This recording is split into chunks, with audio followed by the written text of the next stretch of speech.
आज तुम्हाला दाखवणार आहे जादुई केलपीस, जो की कधी घोडा असतो तर कधी माणूस असतो. याच्याबद्दल ऐकल्यावर मी तर म्हटलं याला तर बघायला आपण जायलाच पाहिजे. मग तर काय आम्ही निघालो जादुई केलपीस बघायला.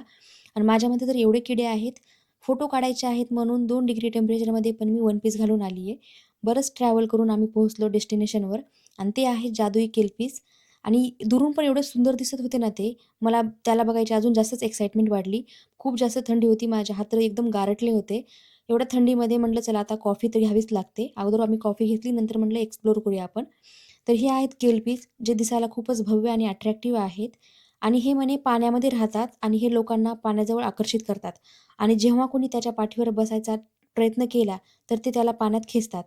आणि जर कुणाला कोणत्या माणसाला जर फसवायचं असेल, तर हे माणसाचं रूप पण धारण करतात. मी म्हटलं, "हे खरं आहे का?" मग यावर मी बराच रिसर्च केला. तेव्हा मला कळालं, फक्त हे गोष्टीमध्ये सांगितलं आहे. कारण लहान मुलांना किंवा जे प्रवासी आहेत, त्यांना पाण्यापासून सावध करण्यासाठी.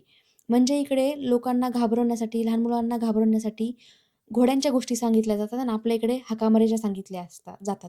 खरं तर हे केल्वीज आहेत, ते भीतीचे प्रतीक नाहीत, तर शक्ती, सौंदर्य आणि वाईल्ड एनर्जीचे प्रतीक आहेत हे. आणि म्हणूनच या गोष्टीवर आधारित द केल्पीज नावाची स्टीलची मूर्ती इथे उभी केली आहे. तर इथे खूप लोकं आले होते. बरेच फोटोज काढले आम्ही, दुसऱ्यांचे पण काढले. आमचा ड्रोन पण आम्ही आणला होता, पण आम्ही उडवायचा ट्राय पण केला, पण ते काही उडलाच नाही, कारण हवा खूप जास्त होती. तर असा होता माझा होलसम डे. तर चला बाय.